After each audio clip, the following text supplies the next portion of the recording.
welcome back to today's show. On the show today, we have Andy Berger. Andy, thanks for being on the show today. Well, thank you, Jay. It's an honor. I can't wait. This is great. Well, yeah, thanks so much for supporting our fundraiser on December 1st. It was a wonderful sellout. The books were wonderful, I hear. They Good. went on the silent auction table. So this is great. So Voices Against Trafficking, what a great cause. I mean, our children are our gems, right? So tell us a little bit about what you do, your title. I know you're the chair and founder, and then we can just get into it. All right. Yeah, absolutely. And you're right. Children are precious and they are the future of any country, any community. And so they really need to be protected and revered and valued and raised, with the consciousness of just so many things, but they need to be children too. So Voices Against Trafficking is kind of a network of networkers. So imagine a wheel and we are the hub. And every spoke, Jay, is like an individual or another nonprofit or an organization. The more spokes we have in that wheel, the further we can go, the stronger it is. And so in 2019 on Capitol Hill in the US, we launched Voices Against Trafficking, thanks to some great friends in Congress at that time. And from there, we started our own human rights movement without being able to walk on Washington because of the pandemic. Mm. So we have done it through connections, relationships, and so on.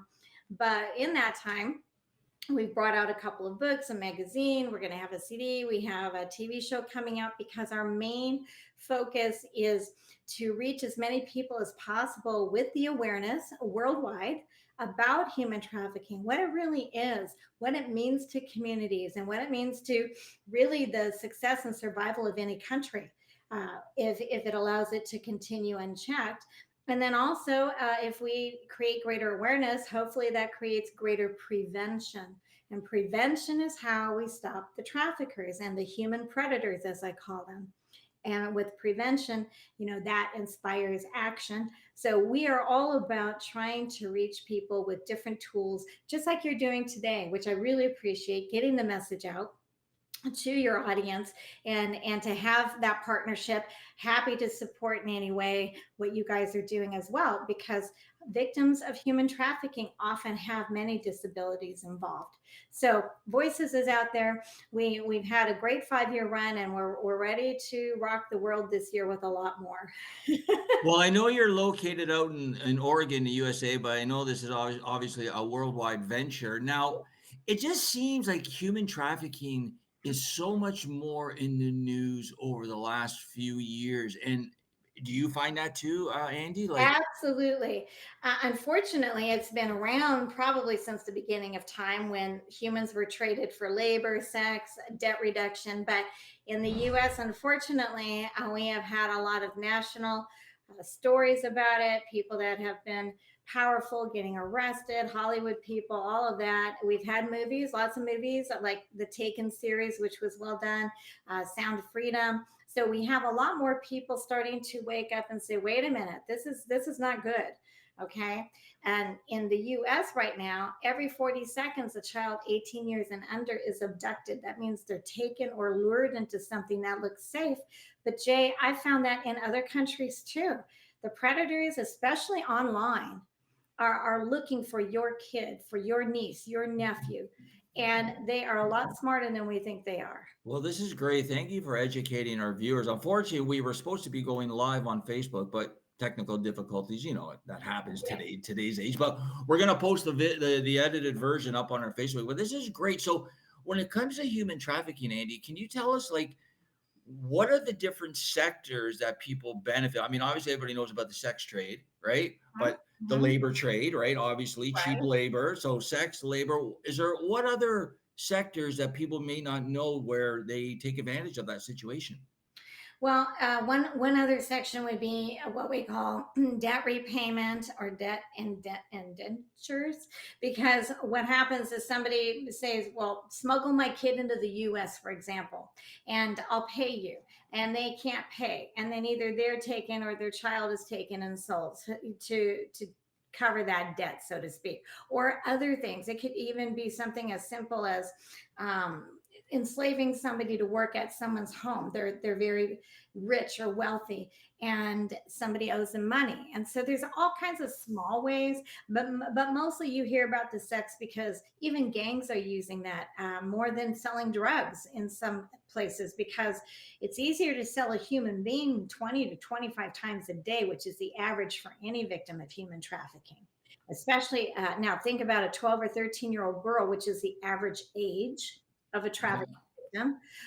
So, who's going to go home and say, "Hey, guess what happened to me last night?" Right? No one's going to do that. The victims are brutally in pain and suffering. They're humiliated. They feel guilty. They're shamed. So, and then you go outside of that, like I said, the internet, we have upwards, at least in the US, of 800,000 predators a day looking for human product. So we need to be more diligent as a global community, as well as local communities and national communities, to help protect our kids and open conversations about human trafficking. Because like you said, it's more in the news right now, but how many people really understand it or take the time to have a conversation with their preteen or teen to say, look, we're not trying to police you, we're trying to protect you. So, as a family, let's talk about what we learned in this book, or what we learned on the news. Or, well, I wouldn't trust the news all the time, but what we learned from Voices Against Trafficking. So let's do this. Can you share with me a few ways that you guys are combating it, and a few ways for people to be, red alert? What are some of the signs, and how are you combating against it, Andy? Sure, absolutely. So besides the hard materials, the tangibles, like I mentioned, the forums online twice a year, the books and all of that, we are speakers. We are people out there talking to anyone that will listen, whether it's a church or a social group or a school or any kind of legislative platform. And so our charter members, which are on our site, voicesagainsttrafficking.com, they're very available to speak to your organizations worldwide, anywhere. We've got people that travel internationally with our information and our tools. One of our folks, Eric Karen, he's a special liaison to not just government entities for us, but internationally. So he's gone to Uganda and Kenya and Tanzania, and helping work with Homeland Security, training there, and giving our material. And they, in turn, are communicating with us about what they see. So with the Voices Against Trafficking, we're a network of sharing information, what's working, what isn't working, what needs to be done. So we're heavy on internet awareness. Absolutely. One of the things that I suggest to any parent anywhere in the world is, one, no matter how busy you are or how much you have to do, the time that you spend with your child of any age up to 18, even college students, is going to be the most critical in saving their life at some point. In our country, on college campuses right now, that's the most dangerous place for a female 18 to 24 years old. I love what you just said. And as a dad myself to a 25-year-old daughter, my daughter today, or I'd say probably since she was about 19 or 2018, she says to me, she goes like this: "Okay, Dad, I'm good. You've loved me for 18 years to the point where, oh my God, there comes my dad. He wants a hug." Or because she was a national swimmer. So we went across the country at 4 o'clock in the morning because she had to be in the pool by 5. And Wow. they swim 6 days a week.